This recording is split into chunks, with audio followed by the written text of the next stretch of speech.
City University Television presents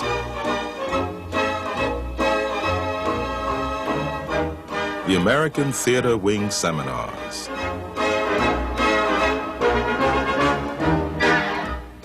Working in the theater.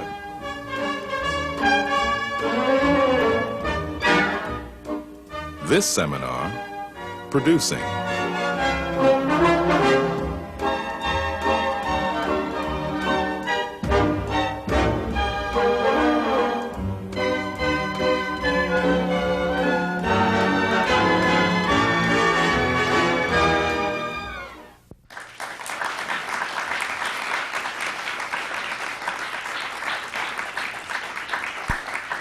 A very warm welcome to the American Theater Wing Seminar on Working in the Theater. I'm Isabel Stevenson. I'm president of the American Theater Wing. And once again, we are coming to you from the Graduate Center of the City University of New York. These seminars offer a rare opportunity to hear what it is to work in the theater, the realities of working in the theater, from an extraordinary list of performers, producers, playwrights, directors, designers, casting agents, press agents, union and guild leaders. And since the Wing first introduced them some 25 years ago, nearly 1,000 of Broadway's and off-Broadway's best have been our seminar guests. The Wing is founder of the Tony Awards. Many of you know this, but it is what you might not know is that it is given for distinguished achievement in the craft of theater. And it continues to stand for that excellence in the theater through these many years. However, many of you do not know what we do all year round, which is a great deal. For example, our year-round programs take in these seminars, and programs are dedicated to serving the community and the theater. And we also honor excellence by helping to develop new audiences, discriminating audiences. To do this, we have created audience development programs for students. We have Introduction to Broadway, begun 7 years ago, which has now enabled over 70,000 high school students who attend a Broadway show and frequently meet and question the cast. The majority of the students for the very first time, and also the first time on Broadway. Then there's our newest program, Theater in Schools. This Theater in Schools program brings professionals like those that you will meet today, and they go directly into classrooms to work with and talk to students about working in the theater. What is ahead for them as they enter the world of theater? Of course, there is the Wing's legendary hospital program, which dates back to World War II and the Stage Door Canteen. And through it, performers from Broadway, off-Broadway, and the cabaret world have entertained more than 75,000 patients in nursing homes, veterans hospitals, children's wards, and aid centers in the New York area, bringing the magic of theater to those that cannot go to the theater itself. We are proud of our history, proud of the work we do, and happy to have a wonderful, extraordinary working relationship with the theatrical community. We're also grateful to all those who make what the Wing does possible. We hope that you will enjoy and learn from today's seminar, which is the production seminar, and it is on The Lion King, that exciting new theater on 42nd Street that has really brought magic into the theater and into the audiences. I'd like to introduce to you today's panel. And from my left will be Chris Boneau, Peter Schneider, Julie Taymor, Tom Schumacher, and Lebo M, and Rick Elice. And to moderate this is our very, very own Ted Chapin, who is a member of the Board of Directors of the American Theater Wing and president of the Rodgers and Hammerstein organization. And so, Ted, will you now begin with your side of the work that goes on into what's made The Lion King what it is today?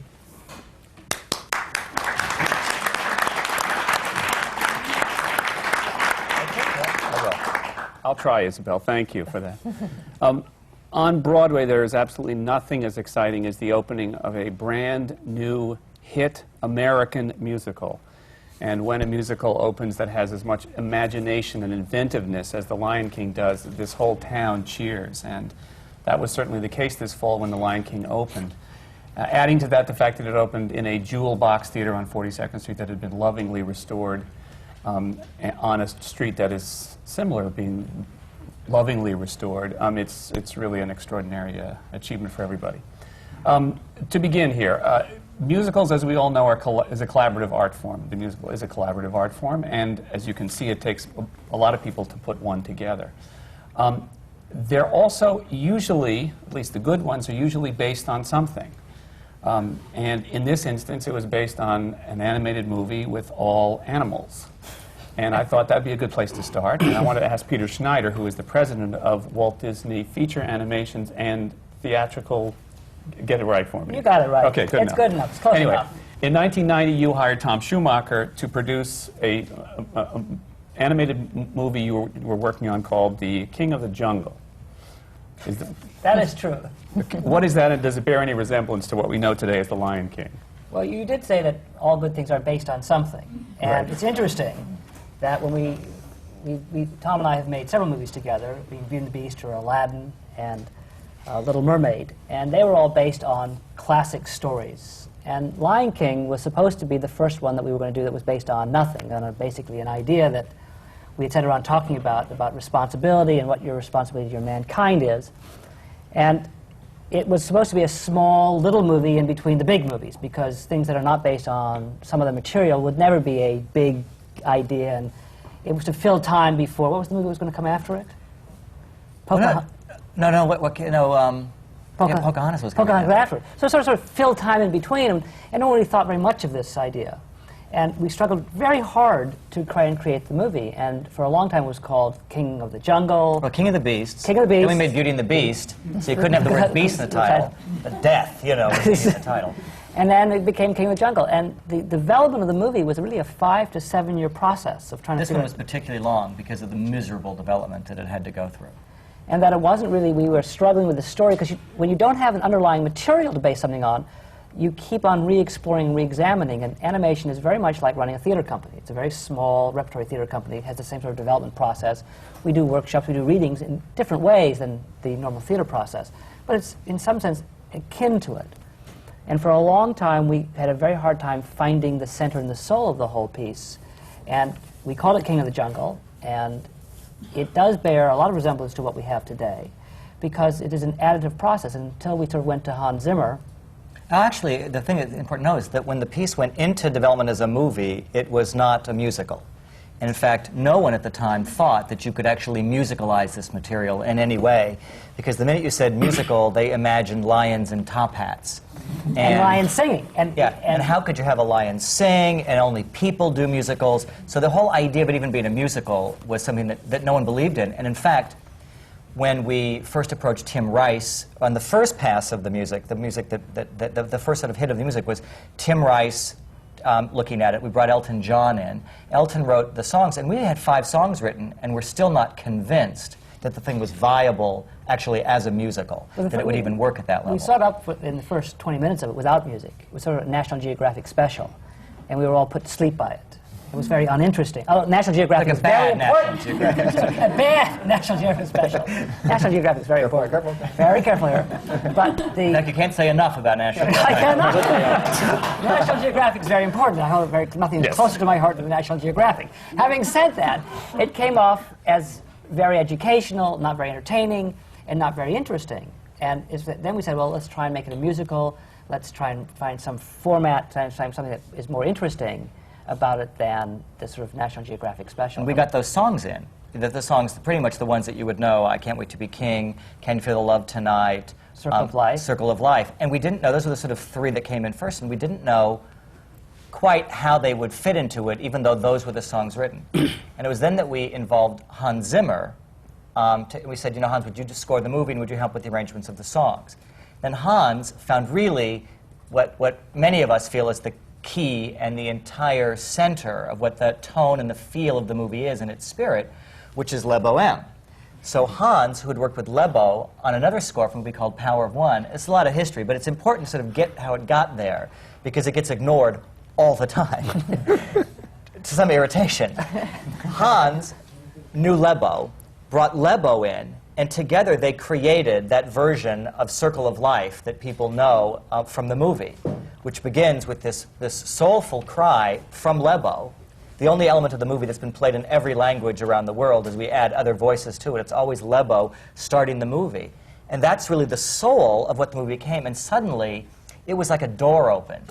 And we figured out what the idiom was, in a sense, what the vocabulary could be. And it really came from that sort of, that was the big seminal moment. But it was, just to put it in context, it was 2.5 years from the idea we said, let's make a movie set in Africa, to the Hans Zimmer moment, when it all came together. And then there were still another 2.5, 3 years of production to make the movie. And that's, of course, not counting story agony, about story points changing, who was who. When the film began, for example, Rafiki was a cheetah, who was the advisor to Mufasa, because Mufasa was at war with the baboons. I mean, this was a big, different thing from what, even songs that are in the show now, like Be Prepared, was actually written for much earlier, later in the show, as a song called Thanks to Me, which was sung as sort of a victory song after killing Mufasa. So things shifted around. Can I back up for a second? We boring you now, Tim? No, you're not boring me in the slightest, but you're going very fast. And because this is on production, one of the things which is obviously extraordinary about animated movies is you could do a piece of it, look at it, and decide it was a National Geographic special, junk it, or use elements of it and rethink. Just like a workshop of a play. Right.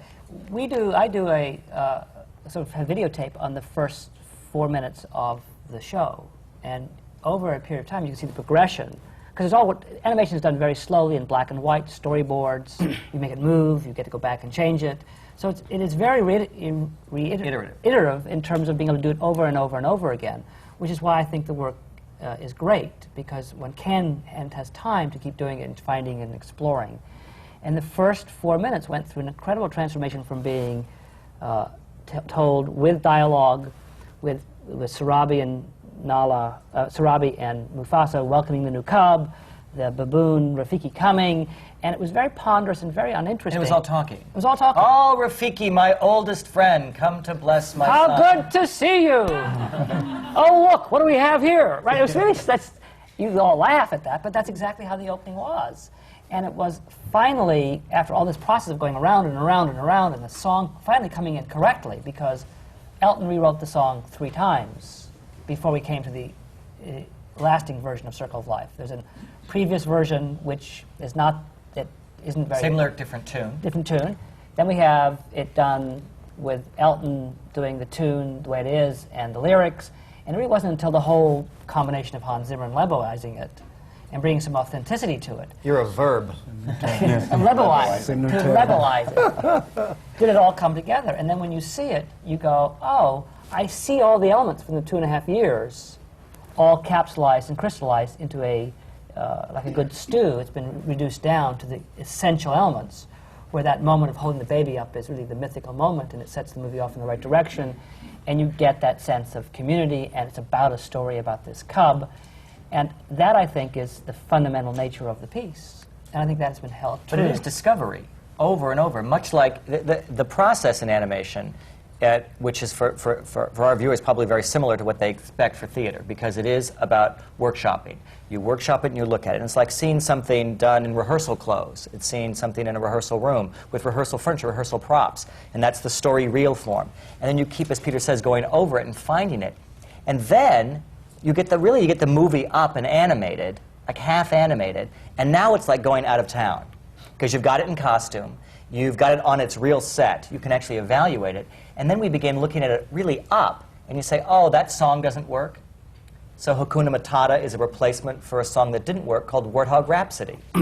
That you move songs around, you cut things, you change things. That's going out of town. And one of the most seminal moments in... Did you want to say something, Ted? No. Don't worry. I'm going to jump in here when I want. One of the seminal moments of the movie and the play, of course, is the Rafiki head bonking. In terms of when Rafiki takes this club and hits him on the head and said, the whole line. And you think, oh, how can you do this whole show and movie without that particular moment? That moment was added in the last 4 months of this whole process. The movie was up, it was almost all in color, it was sort of finished, and it just wasn't resonating, wasn't working. And we added this... We kept expanding Rafiki, thinking Rafiki would be the key to that. And this moment of the head bonking, which is now one of the funniest moments, it's sort of the emblematic moments of the whole show, was added at the very last minute. So it is the same process that allowed us to go through this whole thing of saying where the movie is. Can I ask a question? You Sure. may. Go on. You may. Because this is about dollars and cents, is it cheaper than going out of town? Well, the animated process, of course, no. Making animated movies is a very expensive business. And we believe fundamentally, which is about being able to throw things out. Having enough money in reserve that when you make a mistake, you can, without blinking, without real soul-searching, throw it out and start the process again. Because without the ability to, quote-unquote, I suppose, waste money, which is not wasting money in our process, but if you look at it, my God, they spent all that money and they just threw it out. Without that ability to do, I don't think you make great art. Now, there is an interesting balance to the money, to the on-the-road comparison. Oftentimes, being able to work in both businesses, for Peter and I, we have a perspective that's different from people who just work in one side or the other. The people who work in animation look at the theater and say, oh, gosh, how easy. You don't have to redraw all that. Just write a new song and have them go sing it on Thursday. Which those of us who work in the theater know that's complete agony. You have to do orchestrations, you have automation cues, you have lighting. They have to have a costume. What set are they singing it on? When are they going to rehearse it? You don't get any time to rehearse. So there's that dilemma. But the animation guy says, oh, just redraw it. Or just you have to go do it. The theater people say, oh, you just draw it. That's simple. You just send it back in. You don't know this time. Just send it off and have it redrawn. But the process of making final animation is so time-consuming that when you're working up to a release date, you have to also figure out how to be efficient. Because you can't just keep throwing it out forever with your release date. So in terms of the early-on choices, as Peter says, yes, we think we benefit from the ability to chuck things out. The flip side is we run out of time.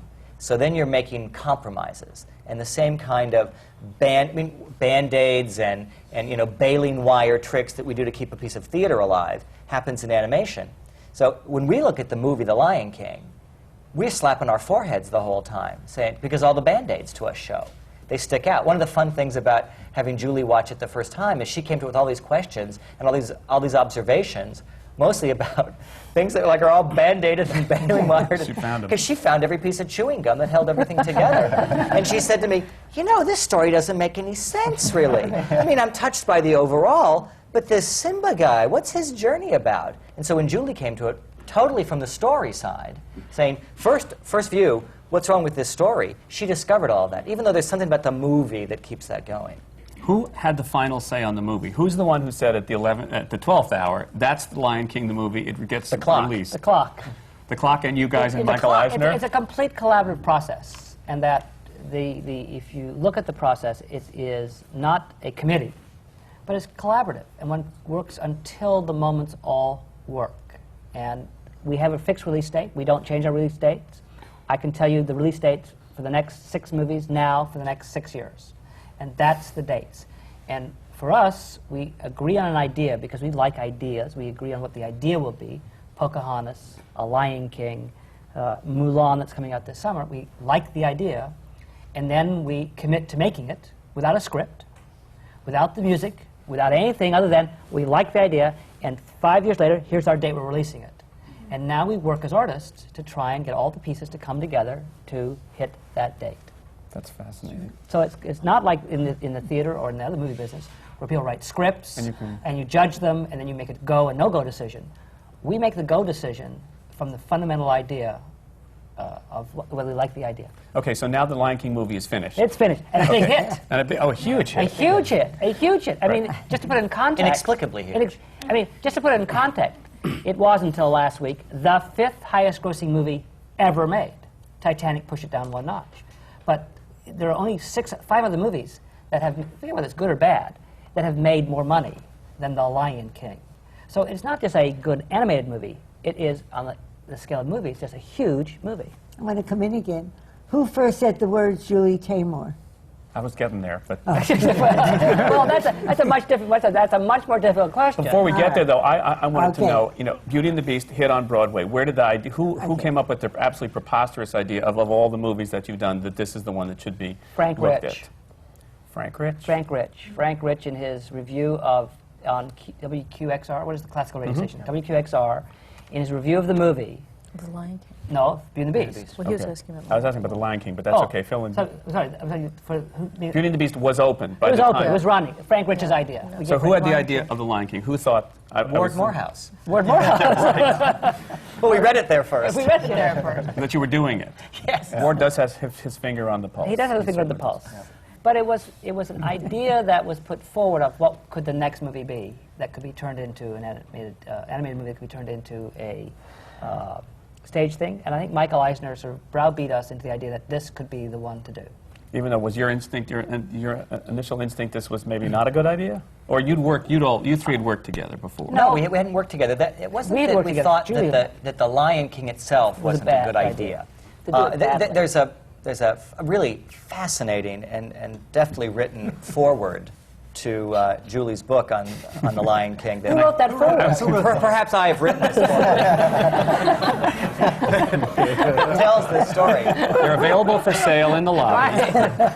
And Julie will sign it for you. If you like. But it wasn't that the idea of doing The Lion King as a literal adaptation, because what we elected to do with Beauty and the Beast is pretty much give you on stage a smartly done, very handsome version of the animated movie.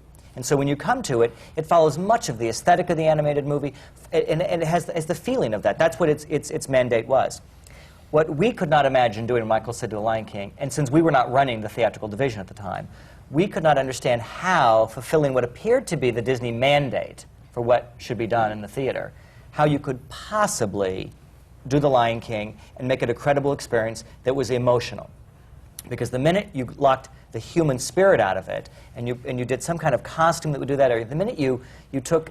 A literal translation. Yeah, a literal translation. It was impossible to figure out how you would do that, how you would get the sensitivity of those characters, those animal characters, through it, and make that either... and make it special. We couldn't figure out how to do that. And Michael kept pushing. He didn't have to worry about how it would be done. He just wanted that to happen. done. That's what you were supposed to solve. That's our that job is to problem. figure out how to do it. Right. And, you know, if one doesn't go into the theater with an ambition to do something interesting or remarkable, we work in animation, and the artists there believe, every time they go to make a movie, they'll make a movie better than Walt Disney ever could do it. Whether they do or not is really immaterial. They have the belief as an artist that they can find something special or interesting that has never been done before. And sometimes they succeed and sometimes they fail. But without the belief or the commitment to do something original and unique, why bother starting down the path? Because then you've failed, in my opinion, already. So with The Lion King, we knew we had something special. The movie was so wonderful. How do you do anything better than the movie? And it's all about film. It's these big camera moves and herds of wildebeest and smiling lions and frightened animals. And the movie, if you actually look at the style of the movie, particularly if you look at it as a designer, the movie is shifting its design point of view all the time. I mean, Scar couldn't even walk through the Circle of Life number and be a credible character. And then, in the Circle of Life number, we have meerkats popping up all over the place that look nothing like Timon, who's going to come in the second act. It doesn't seem to even hold together visually. How do you take that? Because the animation allows you just to leap around. It's like National Geographic animals, then it becomes cartoon animals. It seemed So, sort of so impossible. therefore, the trick was to go find people or somebody that could do the translation of this in a special way. And one of the people that we had put on the list, and Tom had put her on the list and had known her work, was Julie. And we went down that path because she came in and So you watched this movie, Right. and you thought they're Jump nuts. in, Julie. No. Well, Tom, I think you hadn't seen anything live, but you'd seen some video of a piece that I had done many years ago called Liberty's Taken, which was a canvas that had about 500 or 600 characters, and it had inanimate objects as well as human beings and animals. And you knew that I had created worlds before that were not the normal kind of worlds that you put into the theater, starting with the Haggadah at the Public Theater. where you have the 10 plagues and the Red Sea. So Juan Darien. My background in theater, I like epic theater. I like theater that normally isn't kitchen sink. I mean, and I've done a lot of Shakespeare, so the panorama is something that I'm not. In fact, I find to be quite a wonderful, challenging thing for the theater, because it means you must use the poetry and artistry of the theater to get to the essence. So it's not about translating the literal landscape onto stage, but finding a theatrical way to get to the essence, which is what you have to do when you're moving from film to theater. And quite the contrary, when I saw the movie, I love the idea of the stampede. I mean, yes, how do you do that? But I love the idea of having to create multiple numbers, a lot of what are these gigantic swoops of the camera, the shots that come from above, the changing of perspective. I've done that in the theater, whether it's the smaller pieces or the large opera pieces that I've done outside of the United States, which most people are not aware of. This is a medium that I would enjoy and would really take the challenge. I mean, you should, if you want me, I can just talk, or you can ask particular questions. I mean, the areas were exactly what Tom started to say, which was, first of all, I work from the story. So it's not, how am I going to visualize it? First, what is the story? Do we think the story is complete? Does the story work for the theater? When we began, there was not even the absolute that this was a legitimate Broadway musical. It could have been done in Radio City Music Hall. It could have been a kind of Cirque du Soleil. It could have been done in a planetarium. We knew that we would like it to be a Broadway musical, but what does that mean then? And you had a short movie which had time for expanding, which was what, how many minutes? 81 minutes. 80-ish. So we knew if it was going to be a two-act structure, we could then strengthen the places where the Band-Aids were bridging holes. And those areas we all agreed on. The collaborative process, I actually went off in one direction that Tom just adored for a moment. And, you know, I was given tremendous freedom, which, you know, it's a collaborative process, but on the other hand, if you don't give the main artist, which I think in this case is the director, to pull it together, if you don't give a certain amount of, and this I think is a positive thing, I think that the two of them, rather than saying, these are your limitations, you have to stay here, go for it. What do you think's missing? What is even missing in the story? Now, I may have gone off further than they knew, but they didn't know it until I'd done it. Exactly. That's a key thing. And therefore, my problem was, I felt what they were worried about is, how do you make this animal kingdom human on the stage? Because you need to have that kind of, you need to have that connection with the human being. And I was worried myself in the beginning of how to do a whole show that was animals. And without going into a lot of detail, I had created a second act where the animals morphed into half humans, half animals, literally. And I developed this thing, which I thought was very exciting. In retrospect, I think it was good that we didn't do that. I think it would have been a 4-hour musical and unnecessary, to tell you the truth.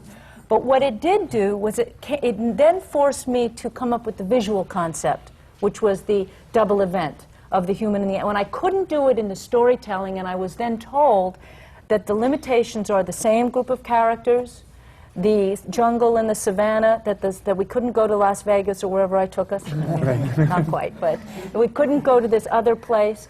Then within those limitations, I tried to find other ways of doing it.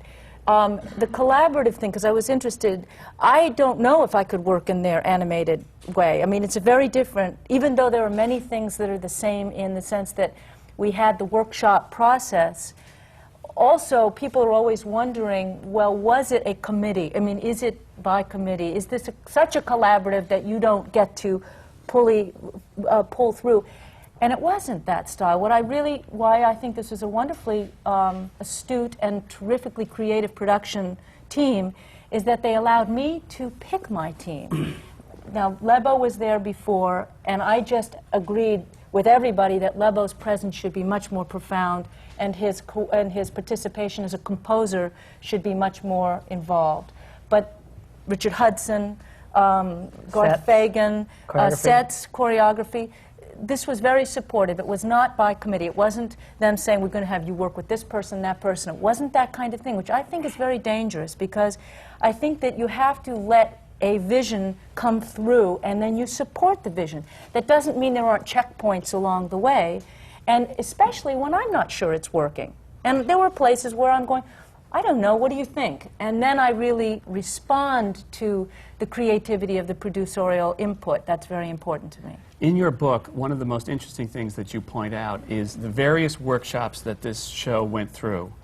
I was fascinated by how certain characters started life as puppets or started life as masks, or the fascinating mask that was in a backpack and stuff like that. How did you have to see those things fully realized before you made the decision that that wasn't the right way to do it? There's a certain amount of things that I've done enough of that I know will work, and I know what the effect will be. But I'll just set that up a little bit. I have to assume that you've seen it, because it's a little tricky if I describe everything. But we did a workshop. Our first workshop was a workshop that tested the book and the music, the majority of the music. And it was a sit-down like this, actor, singer, reading, which was absolutely fundamental to know whether this musical was going to work, because it's not about the visuals. It's about the book, the music, and the lyrics. And if that heart is there and we are moved and entertained by that event, then the next step, which make it spectacular theater or tells the story in a whole nother way, you know, where you have you have a parallel story being told, and that some of this can't be told through language, but some of the storytelling is through imagery.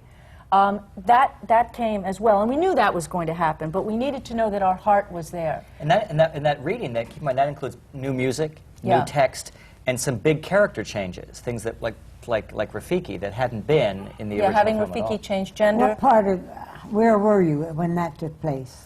This was after a year, after I'd worked on it for a year, with Irene Mecchi and Roger Allers. Roger had been one of the original directors on the movie, and Irene and Roger became the writers of the book with my input, not my literal, but with my freshness, being an outsider, coming in and pushing the story in ways, because it's very hard if you're very entrenched in something to be able to really look at it and be ruthless about it. So that was a very collaborative process. Working with Lebo and Elton and Tim and Mark Mancina on new musical places. We knew that Elton and Tim would write 3 new songs, and I basically, as a director, I was given the freedom to actually say where the 15, you know, so you've got 5, now we need about 15 or 16. Where will these go? What songs are, where do we need new music? Which is the music that is really the Lebo world of music, which is music that isn't about necessarily character study, but it is larger about more spiritual or landscape, or, you know, like the lioness chant, we call it the lioness chant, and the grasslands that rise up. These are not Elton types of things. I mean, grass rising. To me, the genius musically of this piece is that Elton and Lebo, because I say they're the 2 major musical forces, are not the Lion King soul. What makes it so great is this incredible merging of 2 talents. 2 talents from 2 disparate sources that, when they're put together, create its own next unique sound. It's really a fantastic collaboration in that sense. And when we talk about collaboration, that's not by committee. That is a joining of 2 talents to create a third unique singular sound and singular world. And that hopefully through my ability as a director and theirs as the producers say, it's not a hodgepodge, that we feel that we have completely blended this to make its own East-West, Africa, America collaboration. Because even as a designer and working with designers, I don't want it to look like I'm just smorgasbording, here's a little bit of Africa, here's a little bit of Asia, here's a little bit. It is filtered through us as artists and comes out to be something unique. Authenticity doesn't necessarily only mean that it's Africa transplanted. Authenticity means that it's true to whoever and whatever has created it. That it feels authentic doesn't only mean that it is pure from its origin, but it's pure from the origin of the artist. And you sense that and you feel it. And I know that I directed my designers, my co-designers, to work that way. That we weren't just making a copy of, you know, there are African fabrics that are reconfigured in the design. Those aren't pure, yet you feel it. You feel the source there. So that was something that was, you know, again, it was great working with these men because they let me take it, and we had this process whereby if they didn't like what I did, which we didn't, or vice versa, or vice versa, we would split, and I wouldn't feel either through having been paid correctly that we had a nice contract. But I think it is to their enormous credit that they gave you not only this responsibility, but they took this chance with you in a sense of saying, take it. What's interesting is, in fact, a lot of people have said, what a risk to call Julie. And I would say, what a risk not to call Julie. Because at least this way, you're putting yourself in the hands of a magic maker, of someone who can take this material, and I harp on this because it's important. It's about the attack on the material that was first, and then to put it through this process, which, as Julie says, allowed everyone to examine it. So it wasn't some kind of foolhardy thing where we just said, run away, see you on Opie Night. We were able to, we had a process on that allowed everyone's for that. part for what you were and it was doing. great give and Now take. let's hear the rest of these pieces that go together. Who are you again? I'm the other guy. You're Lebo M. I'm Lebo M. I guess my whole approach to this and input is threefold, coming from the movie to the stage production. First, I think the most important part of it musically and creatively in terms of making the music for the movie is that, as you established, me and Hans had worked together, so we had a working relationship on a movie called Power of One. But even more important than that, we had certain goals and intentions when doing the soundtrack for Power of One, which was not to do something that has been done before as far as African music, African films are concerned in Hollywood. The idea initially that we actually talked about and planned was to do a soundtrack that is so huge with African voices and African percussions, but also marries into Eurocentric instrumentations and orchestrations and style of writing. So we intentionally set out to create a clash of music that at the end of the day becomes really unique and comes up being a unique sound. We did that with Power of One, and it ended there, but fortunately the opportunity to really realize it as an idea came with The Lion King. And how it came with The Lion King was some 3 years after, I think, maybe 2, I don't remember, after I'd done Lion King with Hans. I had practice with a lot of other movies in between, but it was work, not really practice. But I did a few other movies, Congo, Outbreak, Made in America. But Hans called me into a studio one time. We'd done this routinely. I would go to his studio, do some demos, leave, or throw ideas on tape and just go. When he had time or I had time, I had a lot more time than he did. We would literally go into the studio and hang out, relax, and sometimes play around with ideas and throw them on deck and shelve them. So I thought this call was one of those calls where I just go there and hang out with Hans. But there was something different about this call. There was like 7 or 8 white guys with pens and pieces of paper.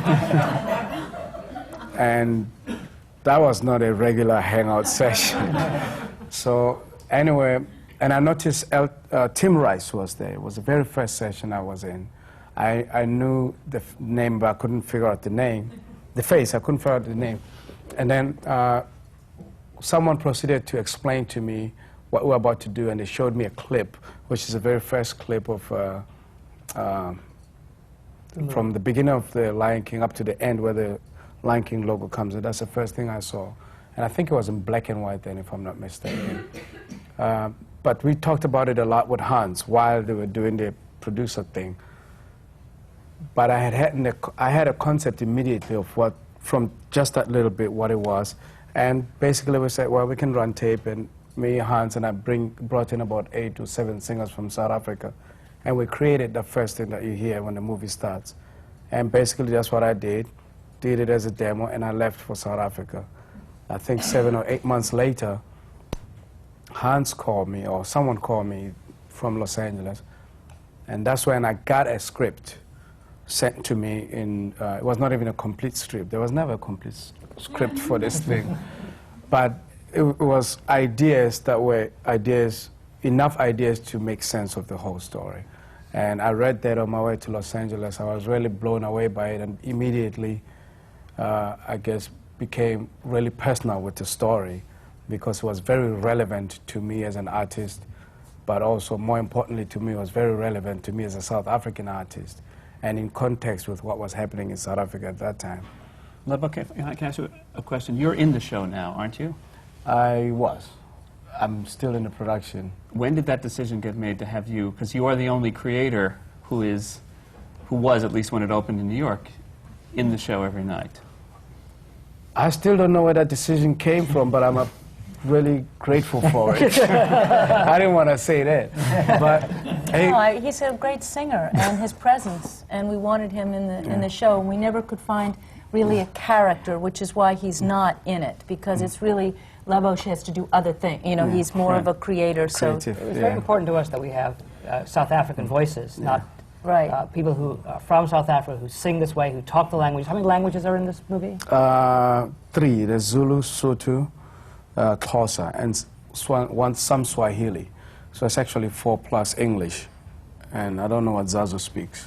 But see, I was impressed when I saw the show and looked at, I'm a program reader, and I looked at this and I thought, oh, this is fascinating that this guy is also in the show. And it kind of gave a... I think it really was a great idea to have me there initially. Because... Well, I agree. It was. I'm actually surprised because I've never really said that. Because I think there was a challenge which I'm the only person from the movie who had it, which was to put a choir, a complete choir with African Americans, or Americans in general, because there are other Americans other than African Americans in the choir, in the same room with singers from South Africa, physically from South Africa. And the idea, I mean, it's a long story how we got to that, both legal and political. But from the movie to stage, my involvement, I was fascinated by how I got involved in it, because I initially just came to New York with Mark Manchina, who I became very close to from the movie, to go meet a lady named Julie Taymor. And we went to Julie, we went to her house. It was a meeting that was supposed to be, I think, about 45 minutes to an hour, and then we go back to Los Angeles. We probably stayed at Julie's house the whole day, and we actually ended up working on the music for The Lion King the same day. When we started, we were on a piano that evening at her house putting it together. But basically, the most important thing to me was, and to Mark, and I believe to Julie, was that whatever elements we had musically in the movie, especially in terms of the choral stuff, and in this case, Julie had opted to put the choral stuff more in the center than it was in the movie. In the movie, it was more background, really underscore. In this case, we have a situation where you have characters that are actually singing and presenting the music in your face. And it was important to me that the authenticity, in the way Julie explained it earlier, the word authenticity, of what we did in the movie becomes real and true to the story as it was in the movie and as it's going to be in the stage show, which means bringing together these group of voices from Africa and from America. Why I say that is because we had to end up doing that in the movie after going through some 3 to 4 weeks of recording the best singers who had done everything from Italian, German movie scores. We record all of them in Los Angeles, and at the end of the day, when looking at the score and looking at the movie, it was good, but it was not great, and it was not really emotionally attached to the story. So at the end of the day, the decision was made to go to Africa, which fortunately Disney supported without questioning.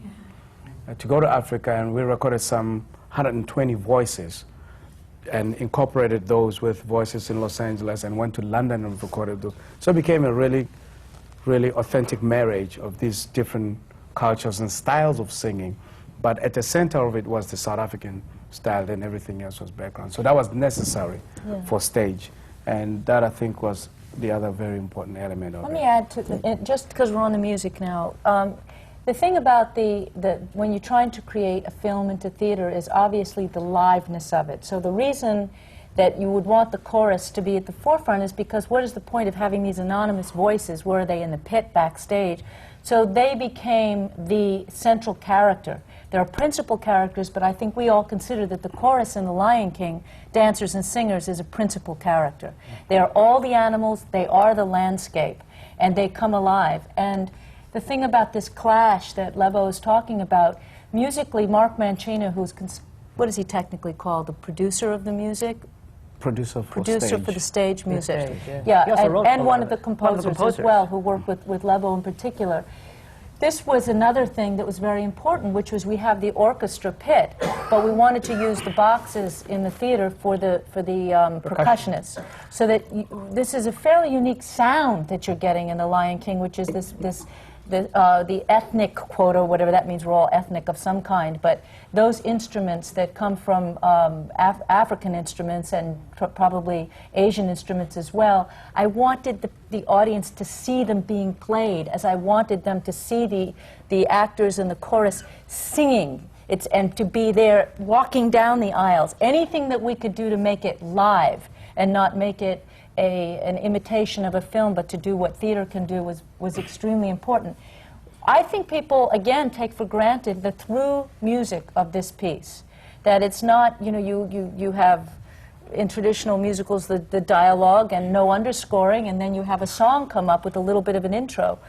This is so through composed that it almost disappears for people. Mark Mancina's job was enormous. Was huge. So when we sat down, the three of us, Lebo, Mark, and myself, and really, and you know, worked with Tim and Elton as well, but they were across the sea, so there was this back and forth. But to really, to organize it musically, it was with Lebo and Mark. And to really figure out how to go from one scene to another, and what are the transitions. And Lebo was a huge part of that, so, because the chorus is used for a lot of, as scenes change. It is absolutely through composed, and it's an incredible score that way, because there's so much action. How many musicals have, you know, these kinds of cataclysmic events going on? Yeah, I think even more importantly, after sitting with Julie, I think the first 2 days, I think we ended up staying in New York for a week or so. But one of the most important things that we realized, me and Mark, is that this is going to be something that is very unique, even though we absolutely have no background in theater. Just by look, I mean, Julie had all kinds of pieces of papers in her house, and this is going to be scout. Okay, so where does the music fit in here? So we had to find ourselves in her space and then incorporate everything. So we set out to see Broadway shows while we're in New York.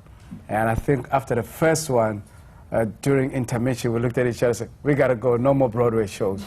Because what we learned from that immediately is that, one, we're going to have probably the most unusual orchestra setting in the history of Broadway, and we ended up with one exactly like that. Two, the music we're going to do or be involved with, the approach is going to be very different from what is the norm on Broadway.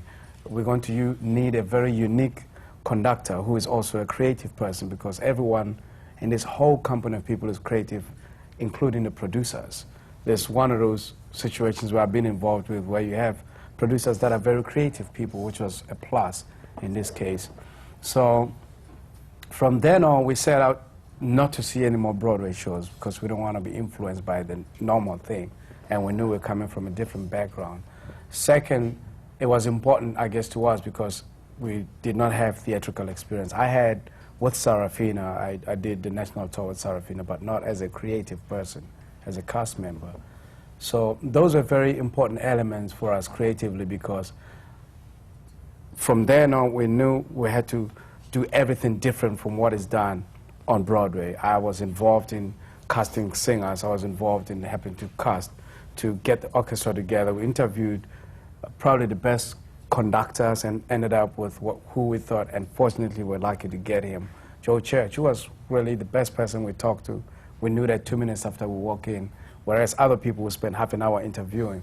So we needed a personality, a creative conductor, and a musician type of conductor, not a normal Broadway conductor with a bow tie. If such a thing, if such Yeah, a thing, they don't wear such bow a thing ties. even exists anymore. Yeah. Well, we saw one. Yes, I don't know what show Which this is cool, was. but You saw the one. Yeah. it's good, but it gave us a point of reference to start from and a direction not to take to And make as we this move unique. from music to money, where do they come in?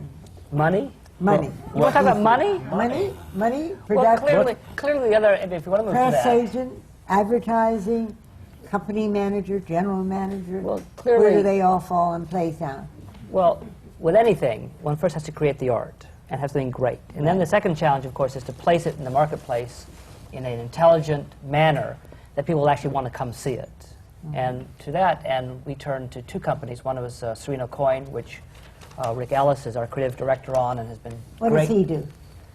He thinks. Me personally? Yeah, what do you do? What do you do, Rick? do you do, Rick? And Chris What Boneau. do you do, Rick? Chris He's a Boneau is singer. our press agent. So there's two aspects of the selling of a movie. One is the advertising and the paid stuff, and the stuff that's play, it's musical. I'm sorry. And the other one is the press. So Well, Chris should go first because Chris was there first. Well, let me just back up a little bit, because what happened is we had to announce the project after Beauty and the Beast, and that was a hit, and Tony Award and all that stuff. But there was this sort of skepticism about Disney. You know, you can't say Disney without people doing a couple of things, either rolling their eyes or, you know, running for the theme park, which is a good thing. Really? Yeah, yeah. So, and when these guys came in, which was a whole new regime, which is great, and you know, the thing you need to know about these guys is they're, not only are they very smart and they're fun to work with, but they're from the theater. They started in the theater, nonprofit theater, and they bring a lot of enthusiasm about the theater, and they bring enormous resources. So when we were getting ready to announce the next project, and there was all this talk about what it would be, and Ward Morehouse, our friend at the New York Post, announced that it was going to be The Lion King. And I have to admit, I was in the skepticism camp, because I thought, how are we going to do that? And I'm sure the same thing everybody thought. Mine was a different one, is how are we going to be taken seriously? And when we announced it, or when people started sneaking it, they did the thing we hated, which is they ran stills of the movie, you know, the Mufasa big old lion thing. And we thought, oh no, people are going to think this is foam head time. It's going to look like the theme park. And when Julie came on... nothing is wrong with the theme nothing park. wrong with the theme park. I've gotten in trouble for that before. Not for Mr. Broadway. Ice is going to send you a little note. Yeah, he will. He will. Okay? I can assure you, He's had one. you'll get the note. He's had one. But so when they mentioned Julie Taymor, I went over to see Juan Darien and thought, well, yeah, this is a great decision. And what was we were able to do was announce this project along with Julie, and the press, which, you know, we have to remember the press all the time, they all sat back and said, well, that's a risk. That's going to be an interesting choice. And then they let us go away for a while. We announced it, we left it alone. Julie went off and did her work. And we decided, and was the first thing we decided was, don't send out pictures of what we're going to try to do. Don't try to describe it. And it's the thing that Peter kind of came up with during, before we got to Minneapolis, is people can't write about it until they've come to see us. And it was the best rule that I had to, and it's actually informed the way I do my business now, which is do the work before you come and see it. Because you can't, if you say to somebody, we're going to do The Lion King on stage, everyone has their own idea of what it's going to look like. But until you go to the New Amsterdam, you're not prepared for what you're going to see. And it was the smartest thing, I think, that on our side we got to do, which is let the work speak for itself, introduce Julie to the public, let Peter and Tom get out to meet the folks in the community, understand that they are part of the theater. They weren't coming in to try to take over the theater. They're happy to be here. We didn't do much in Minneapolis No. in terms, other than work on the show. Right. The other big thing was we went to Minneapolis Minneapolis. at out-of-town tryout, which I think is very important when you develop new shows. And that the one comment we got over and over again in Minneapolis is, A, you're not advertising, and B, there's not much hype. And we kept saying, but we don't care to spend the money on the advertising because it's nice that people come see it, but we're not there to actually have full houses. Or we're not there to make money. We're there to look at the work on stage, and it's nice to have an audience to respond, which we did have. Which we always had an audience. We had an audience. It just, we weren't overspending or trying to spend so much time or attention on gathering an audience, because it was a 8-week run, 8 weeks, and we'll be gone in 8 weeks. And what we really were trying to do was get the show right, focus our energy on the show, and come to New York with Right, it. So, and it was an interesting strategy, and it was really Rick and Nancy Coyne at Serena Coyne that then came and tried to figure out how to advertise that and place that in amongst a very So you competitive... came first, and then came Nancy and Rick. Yeah. Right. I had very much the same reaction, having seen Beauty and the Beast, having understood what I thought was as Tom described it, the Disney mandate for the theater. And so when word got out that Julie Taymor was going to be connected with The Lion King, my reaction as a, not just as a theater-friendly human being, but as a consumer was, no, this is like a misprint. I mean, because I'd been seeing, I'd been to Haggadah, and I'd been to Greenbird, and I'd been to Juan Darien, and I thought, they would never risk that, because it's risky, and risk to me as a human being is exciting. And I thought, wow, this is sort of exciting, and as a consumer, I'm interested in things that are exciting. As an advertiser, I like to exploit that excitement that I feel as a consumer. And I thought, oh, this could be kind of neat. Now, Nancy Coyne, my mentor and boss and who runs the agency, was not familiar with Julie's work. So I said, go out to Minneapolis and see this and come back, and let's talk about whether this is something that we really want to go after. And she came back with this big smile on her face, and she said, you know, this is very, very, very different from Beauty and the Beast. And there is a great challenge here. As advertisers who've been doing this for a long time, Nancy for 25 years and me for 17 years, what excites us after all these years is a new challenge. And this actually felt like a new challenge, which was we got to take these two men who are at the top of their form, at the peak of their careers, and frighten them a little bit.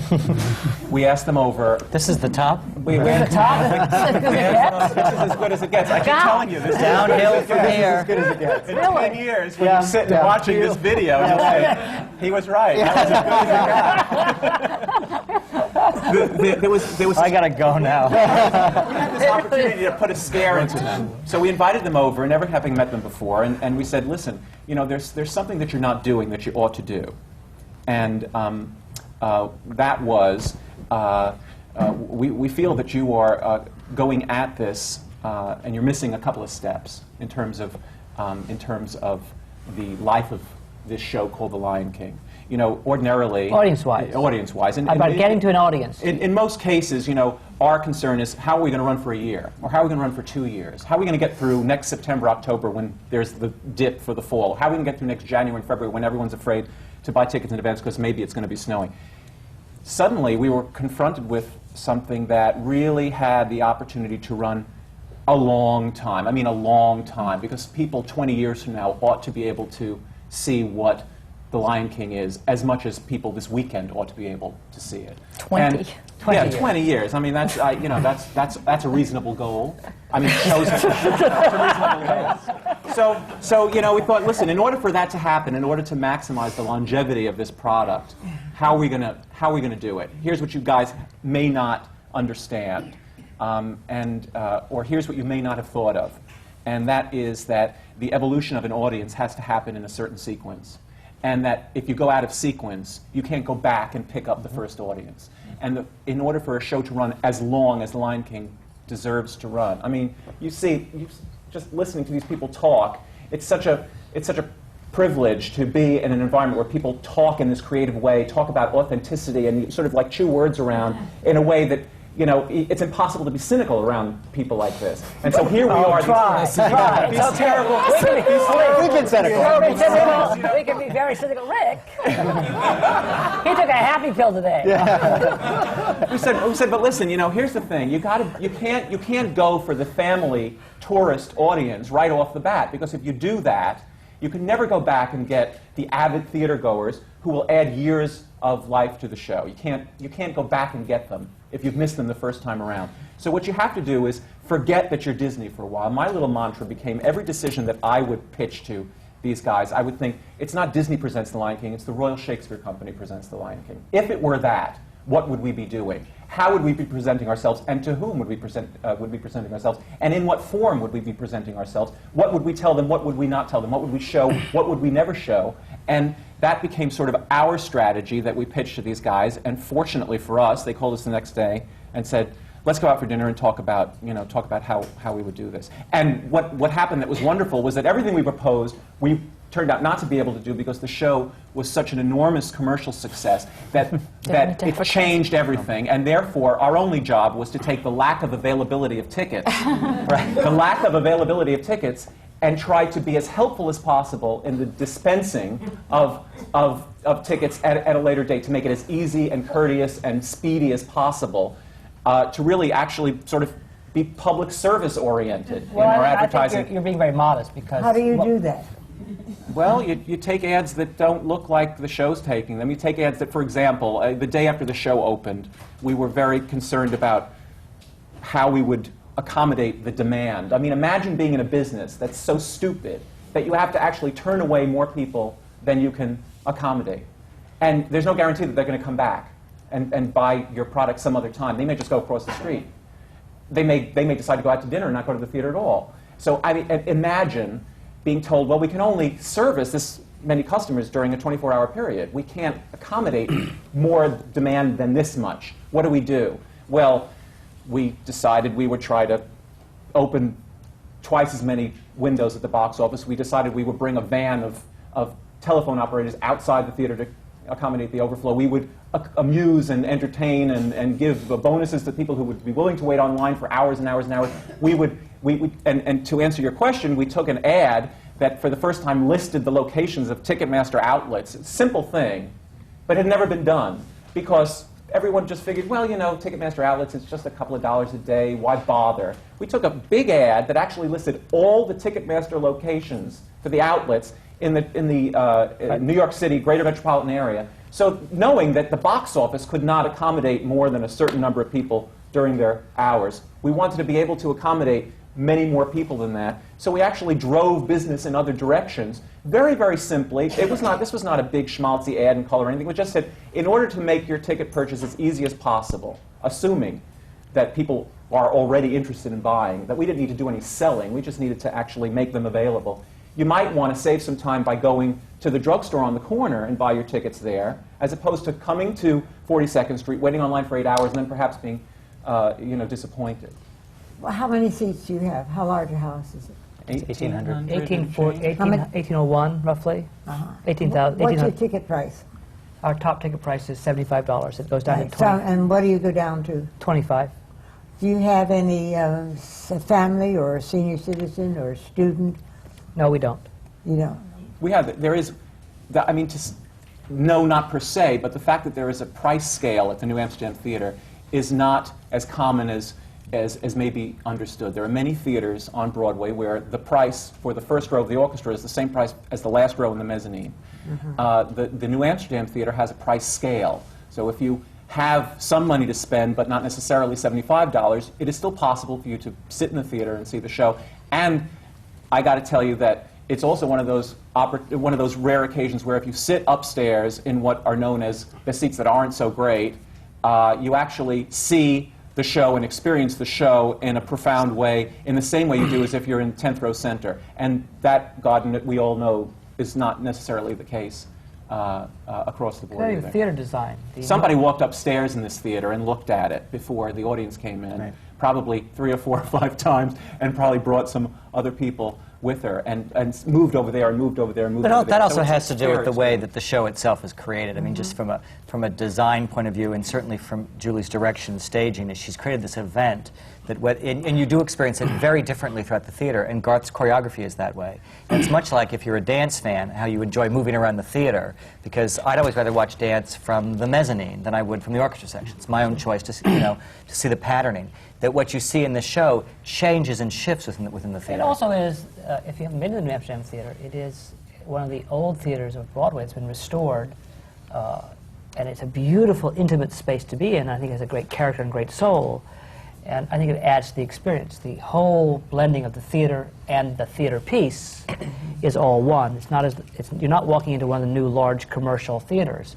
It is a theater was built in 1924, 1917? 1903. 1903, yeah. And restored, and it's a wonderful experience just to come to the theater. Right. When in the process did the theater and the show come together? I mean, did Disney make the commitment on the New Amsterdam before The Lion King became a... Yeah. Not that much. It was No, we were still deciding what was going to go in it. But it was right after Beauty and the Beast we decided to start renovating the theater and decided to do a historical restoration under the direction of Hugh Hardy and commit to that. And very shortly thereafter, we knew that Lion King was going to go into it.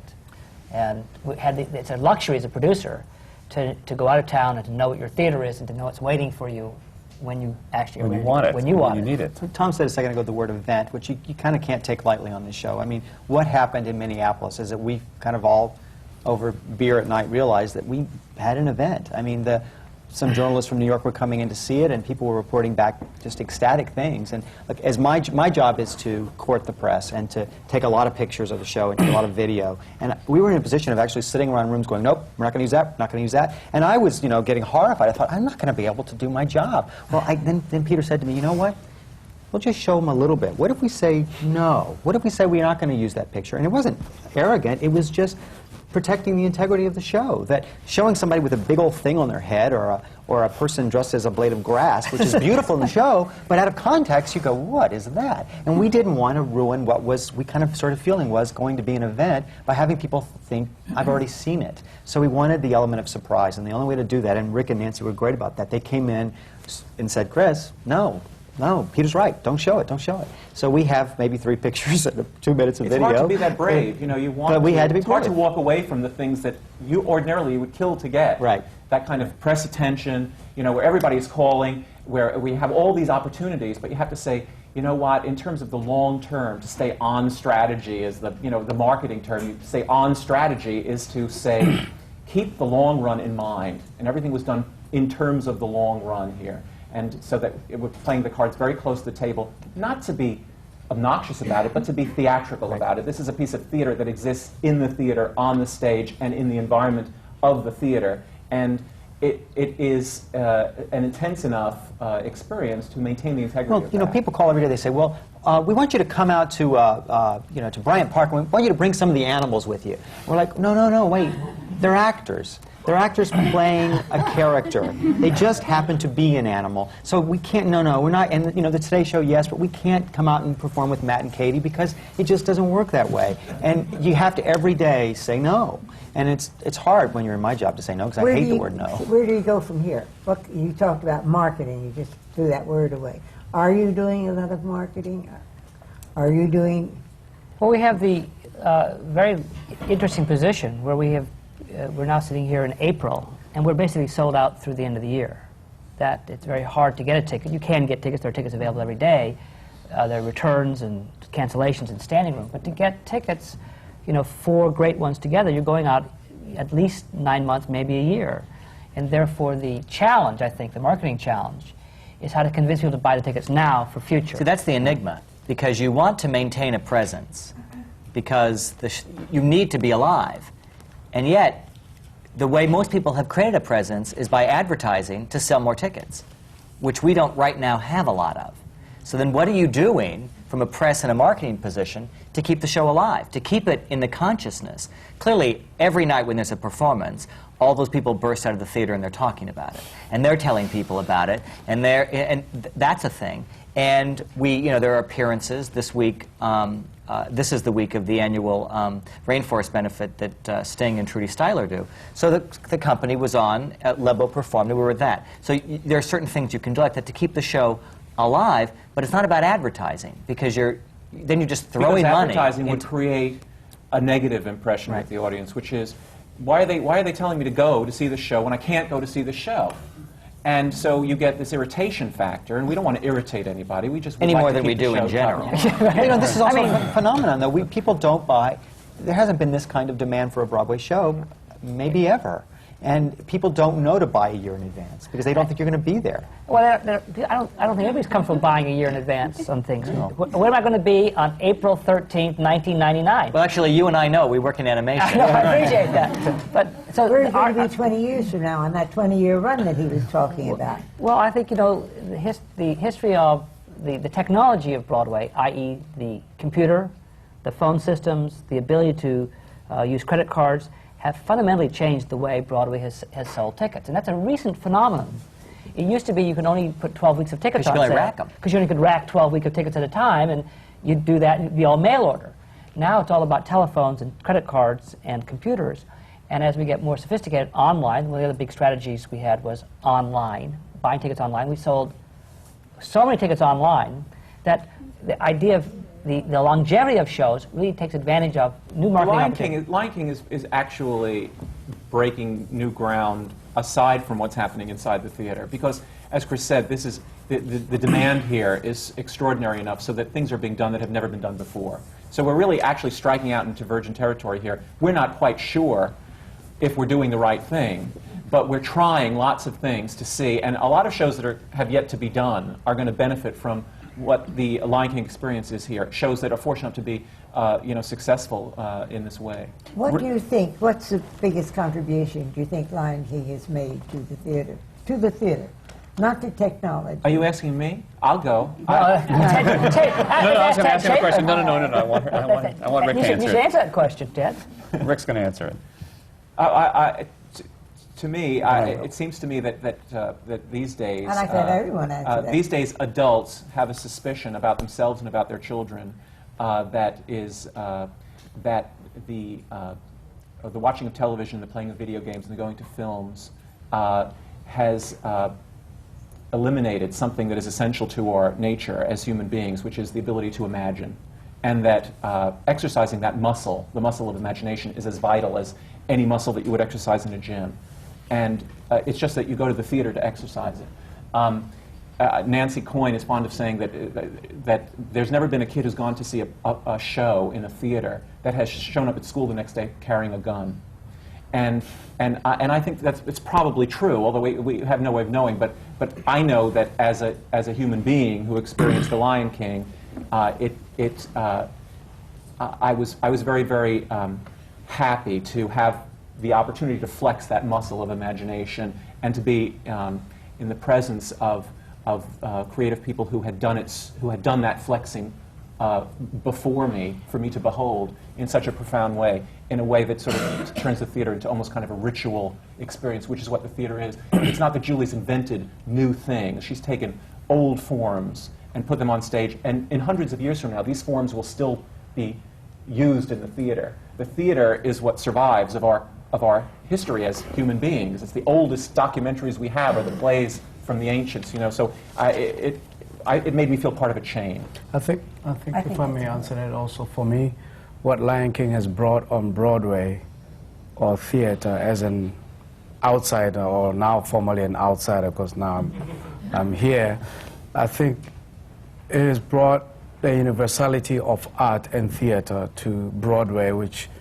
I'm made to understand, and through some little experience here, that it has really been a very close community with very limited access for outside theatrical productions.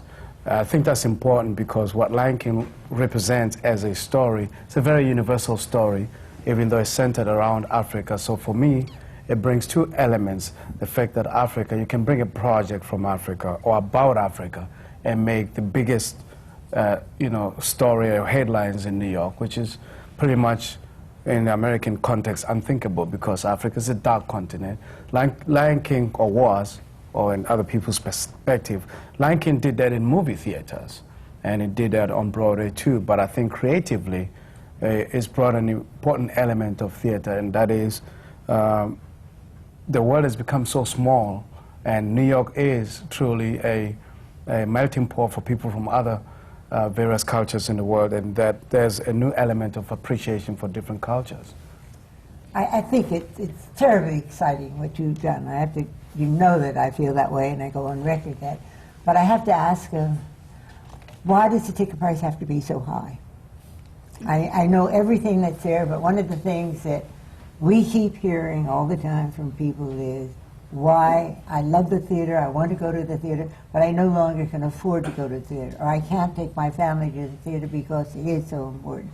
We need the theater for the family as much as you're talking about that 20-year run, for the family to be able to go ahead and keep going to the theater, and each child to take their child to the theater and be able to afford it.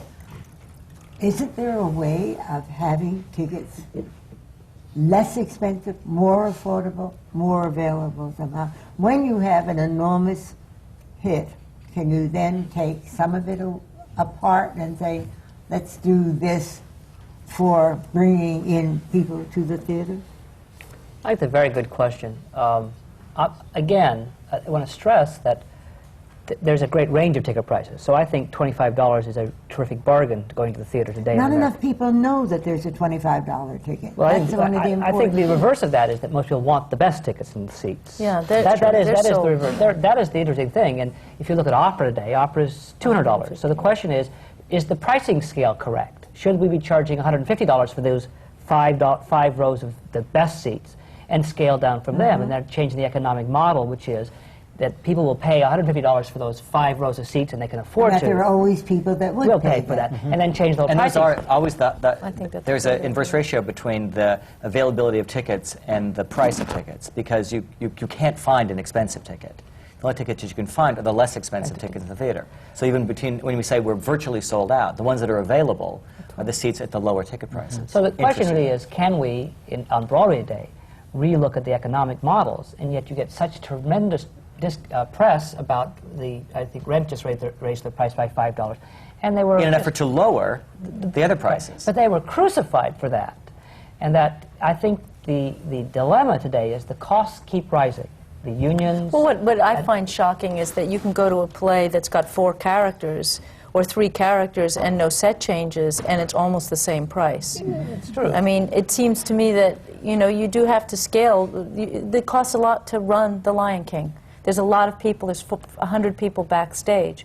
So, you know, what I find absurd is you go to art or you go to a one-man show or something, you're up there paying $50 for a ticket price. At the same time, we're doing a couple outreach things. On July 4th, we've donated the house to various people and trying to find ways to do audience development, because I think it's very important. I think Yeah, to get bringing young children kids. into the theater, which I think is fundamental about the next children generation, can't pay. children and people who can't afford to pay. It's fundamentally important if we want the next generation of artists to develop and to appreciate the theater. I wanted to make an observation, it's answering that question. From my standpoint, when this show opened here, the first thing that I heard was the inside theater crowd, who, as all of you know, are not necessarily the most charitable people. As you talk about, it's a closed group. They're not the most charitable group. They were blown away by what the Lion King was, because I think it tapped something in them that they had to be reminded is what the theater was all about. Right. And I remember one in particular person said to me, put your Rodgers and Hammerstein hat away, go, become 4 years old, just wallow in the whole thing. The other thing that I find extraordinary is the collaboration of the Disney name, the people who actually are Disney theatrical these days, and an American talent that I believe has been supported by the National Endowment for many, many years, is a connection that I think people haven't made. And I think it's a rather important connection to make, because the National Endowment supported this woman's work for years.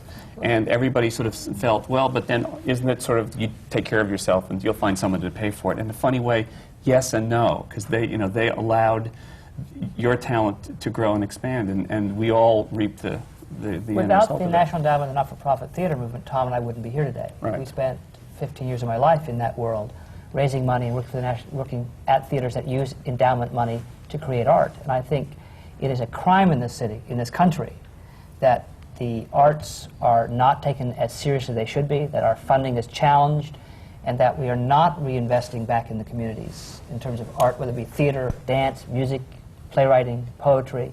It is fundamentally important in this country, and I feel that the arts policy has gotten lost someplace in the agenda for our governments. What do you feel about that? Well, I feel there would be no Lion King without the National Endowment for the Arts, because it's okay for Disney to take a chance with an artist like me when it's the Lion King. I'm not sure that they would have done it with my own work. I know they wouldn't have. And that's obvious. And they would say the same thing, that they put something that was very safe, very commercial, that already had an audience, together with an artist. You have to go and look at Theater for a New Audience, Music Theater Group, La Mama, the Public, any place else that I worked which did projects like Juan Darien or Titus Andronicus, or the Green Bird, or anything that doesn't jump out and reek of safe right off the bat, is where you hone your work as an artist. If I hadn't had the kind of fellowship support or whatever to develop these various ways of thinking about theater and creating, how would I have all the skills necessary to do something, to give these guys the confidence to put the money behind and let me do it? I feel like you can't cut that place out, because there's got to be people who are younger than I am who need to have that time to really experiment and to really play and find their voice as artists, and it isn't going to be in a large commercial arena. They're not going to get there yet. It's too risky. That's risky. You need to, they'd seen enough else, other things, to say, okay, she hasn't done this, but look what she's done. Now if we put these two together, that's interesting. But it's not going to be, I was interesting before I did anything, probably, but I wouldn't have had the skill. Were you now, Missy? Now, were you, Missy? I'm sure somewhere there was something there. I can look back and look at my first work, but literally I wouldn't have had the experience. It's purely about also, it's having the experience and having also the variety, which I'm so concerned about. I mean, you want Broadway to have Rodgers and Hammerstein, and you want Broadway to have Sarafina or to have The Lion King. You want that world, and you've got to be able to keep all these theaters alive, and need to give people support to do that. So, yeah, it's devastating that people would think you could do without the National Endowment and let the big companies support, because they're not going to do that. It's not going to happen. Because it needs to be risk-free, totally not for profit, in order to have that experimentation happen. On that note, I'm going to have to, I'll applaud you on that too.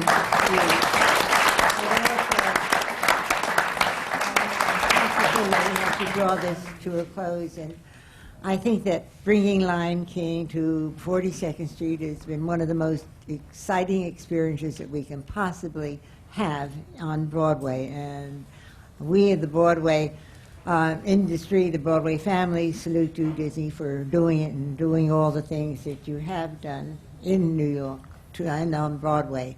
And this is our seminar on the production, and it's the very talented, knowledgeable people that are behind the production, The Lion King, and I can't thank them enough for coming here and sharing their time, their knowledge, their expertise with us at the American Theater Wing Seminar on Working in the Theater, coming to you from the Graduate Center of the City University of New York. This is just one of the many programs year-round of the American Theater Wing. Thank you all for coming.